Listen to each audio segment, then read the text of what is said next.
Coronavirus disease atau COVID-19 mewabah ke seluruh dunia sejak awal tahun 2020 dan mengakibatkan dampak yang sangat besar bagi kehidupan manusia di seluruh dunia. Kebijakan pemberlakuan lockdown dan social distancing diperlakukan oleh semua negara dunia yang terdampak pandemi ini. Penerapan kebijakan tersebut menyebabkan masyarakat tidak dapat berinteraksi secara langsung untuk mengurangi risiko penularan COVID-19. Pembatasan interaksi tersebut menyebabkan masyarakat tidak dapat mempertahankan cara konvensional dalam melaksanakan partisipasi publik. Padahal, partisipasi publik harus tetap berjalan di masa pandemi karena meningkatnya partisipasi tersebut menjadi suatu hal yang fundamental dalam penerapan kota cerdas atau smart city di kota Surakarta.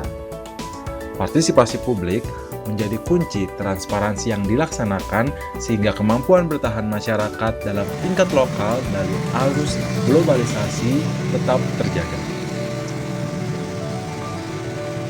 Terus kemudian kita melakukan realokasi, tetapi mohon dicatat, realokasinya tetap kita maksimalkan untuk tidak mengurangi kepentingan masyarakat.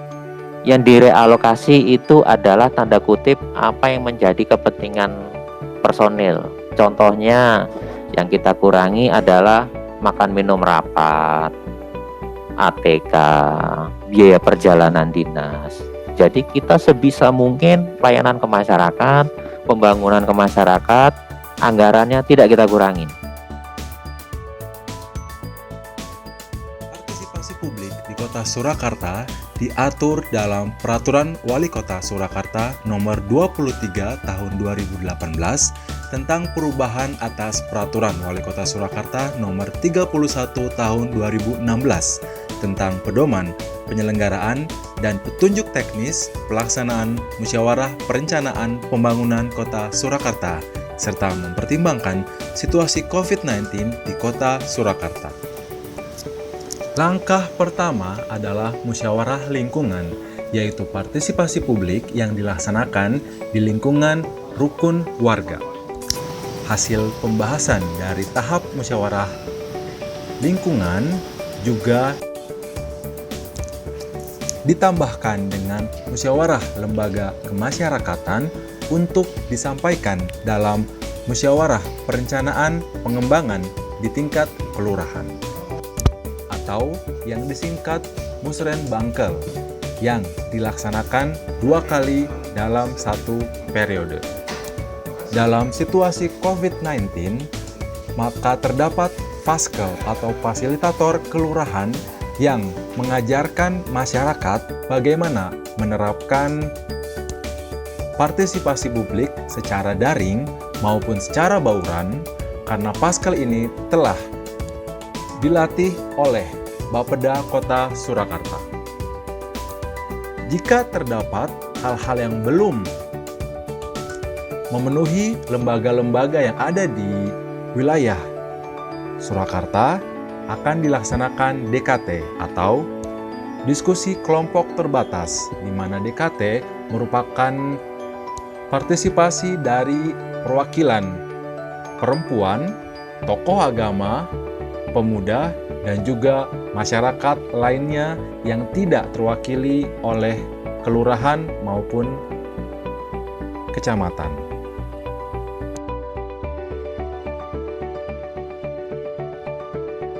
Berarti ini juga salah satu kunci untuk mewujudkan smart city tadi. Tadi kan Bapak juga sempat bilang tentang yang satu data itu Pak, yang dari pemerintah.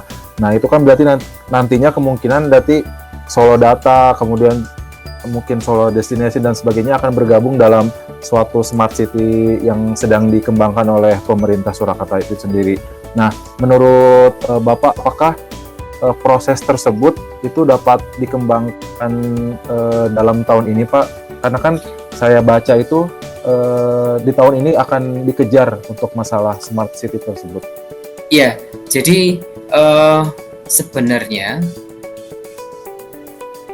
Kota Solo ini kan perangkat daerah tuh ya pinter-pinter sendiri ya, artinya mereka punya aplikasi sendiri, kemudian data sendiri, mereka pakai sendiri, padahal itu bisa dipakai bersama.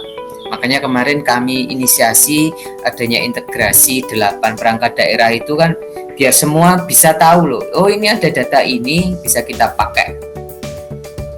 Nah, salah satu output dari proses yang kita lalui kemarin adalah harapannya seluruh aplikasi itu bisa kemudian terintegrasi dalam Solo Data itu sebagai satu basis data kita, input di sana, kemudian publish di sana, aksesnya ada di sana. Semua masyarakat bisa akses itu. Artinya apapun yang kita butuhkan ada di sana.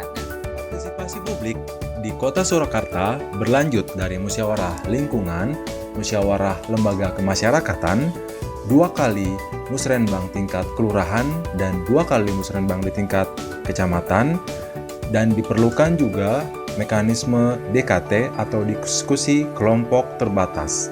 Setelah itu, semua saran dibawa ke forum perangkat daerah, sehingga dihasilkan berita acara forum perangkat daerah yang selanjutnya akan dibawa ke musyawarah perencanaan dan pengembangan RKPD, Rencana Kerja Pemerintah Daerah.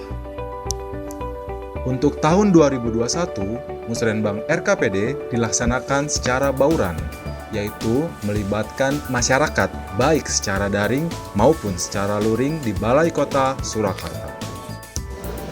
Berdasarkan hasil observasi di Bapeda Kota Surakarta, dilanjutkan dengan Diskom Info SP Kota Surakarta, ditemukan peningkatan partisipasi masyarakat yang cukup signifikan dibandingkan tahun 2020, sehingga dapat disimpulkan bahwa sistem partisipasi publik yang dilaksanakan oleh pemerintah Kota Surakarta di tahun 2021 telah meningkat. Walaupun memang pelaksanaannya belum setinggi ketika pandemi belum terjadi. Partisipasi publik di Kota Surakarta juga dilaksanakan secara bottom up, artinya masyarakat yang berperan aktif dalam menyarankan perencanaan dan pembangunan untuk Kota Surakarta, di mana musrenbang RKPD merupakan wahana publik untuk para pemangku kepentingan memahami isu-isu dan permasalahan pembangunan daerah untuk mencapai kesepakatan dan prioritas pembangunan, serta konsensus untuk pemecahan berbagai masalah pembangunan di Kota Surakarta. Bisa kita bedakan tahapan proses perencanaan. Saya yakin penjenengan sudah paham terkait dengan tahapan proses perencanaan pembangunan di kabupaten kota ya, di daerah, bahwa ada musyawarah di tingkat lingkungan, kemudian di kelurahan, kecamatan, kemudian diskusi kelompok terbatas di tingkat OPD, dan kemudian akhirnya sampai kepada musrenbang RKPD. Kita kan bottom up Pak ya, kita bottom up, semuanya dari bawah. Kami Kota Surakarta sudah masuk di dalam 100 smart city itu ya. Jadi kami sudah menggiring atau memprogramkan semua aktivitas yang terkait dengan ada 6 dimensi smart city yang mengatur atau mungkin membidangi tupoksi terkait, misalkan kalau di kami di Bapeda, kami akan di tahun 2021.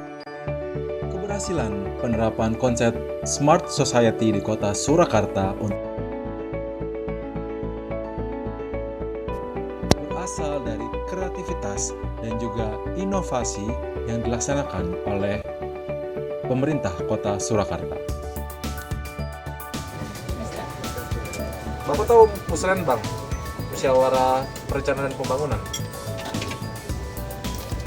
Tahu ya? Oke. Nggak ada ronda tuh ngusulin apa aja Pak? Nggak ada. Itu aja ya, yang penting nggak ada ronda, sudah senang ya Pak ya?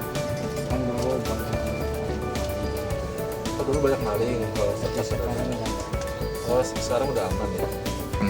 Ibu pernah ikut penjaringan aspirasi di dekat rumah ibu nggak, di kelurahan atau di RW gitu? Enggak, Oh, nggak pernah ya? Saya cuma di rumah jual ini. Oh, karena masa pandemi gitu ya, Bu? Iya.